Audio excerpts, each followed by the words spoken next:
ഭൂമിയിൽ ഒരു സ്വർഗമുണ്ടെങ്കിൽ അതിതാണ് എന്ന് പറയാൻ നമ്മുടെ മനസ്സിലെല്ലാം ഒരു സ്ഥലത്തിൻ്റെ പേരുണ്ടാവും. എന്നെ സംബന്ധിച്ച് അത് കണ്ണൂർ ജില്ലയിലെ മാടായിപ്പാറയാണ്. ഈ മാടായിപ്പാറയ്ക്ക് വളരെ വിശേഷപ്പെട്ട ഒരു ചരിത്രമുണ്ട്.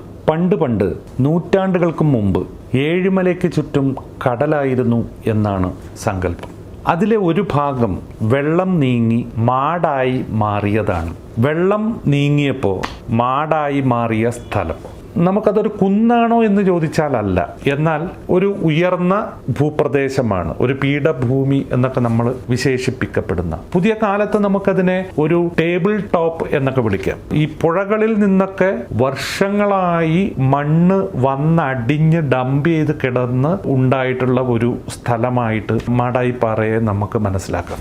അതിനകത്ത് പല ധാതുക്കളുമുണ്ട്. അതിനകത്ത് കൽക്കരിയുണ്ട്, ലിഗ്നൈറ്റ് ഉണ്ട്, പല ലെയറുകളായിട്ട് ഇങ്ങനെ കിടക്കുന്നുണ്ട്. അതിൽ ഏറ്റവും മുകളിൽ 40 അടിയോളം നമുക്ക് കാണാൻ പറ്റുന്നതാണ് നമ്മുടെ ഈ പുറമേ കാണുന്ന ചെങ്കല്ല് എന്ന് പറയുന്നത്. ഏതൊരു പ്രകൃതി സ്നേഹിയെയും അത്ഭുതപ്പെടുത്തുന്നതാണ് മാടായിപ്പാറയിലെ ആവാസ വ്യവസ്ഥ.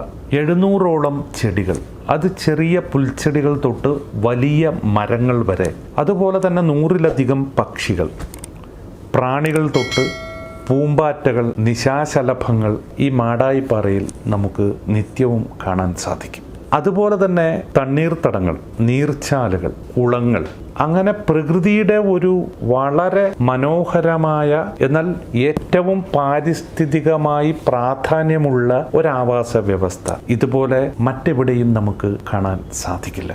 ഇവിടെ വന്നാൽ കടുത്ത വേനൽക്കാലത്ത് പോലും വറ്റാത്ത പാറക്കുളങ്ങൾ നമുക്ക് കാണാൻ സാധിക്കും. അതിൻ്റെ കാരണം എന്താണെന്ന് വലിയ പരിസ്ഥിതി ചിന്തകർക്ക് പോലും ഇപ്പോഴും മനസ്സിലായിട്ടില്ല എന്നുള്ളതാണ്. അതുപോലെ പ്രകൃതി തന്നെ സ്വയം ഒരു ബട്ടർഫ്ലൈ പാർക്കായി മാറുന്നത് മാടായിപ്പാറയിൽ ചെന്നാൽ നമുക്ക് അനുഭവപ്പെടും. ഓരോ സീസണിലും മാടായിപ്പാറയ്ക്ക് ഓരോ ഭാവമാണ്. മഴക്കാലത്ത് കാണുന്ന മാടായിപ്പാറയല്ല നമ്മൾ മഞ്ഞുകാലത്ത് കാണുക. മഞ്ഞുകാലത്ത് കാണുന്ന മാടായിപ്പാറയെ നമുക്ക് വേനൽക്കാലത്ത് കാണാൻ സാധിക്കില്ല.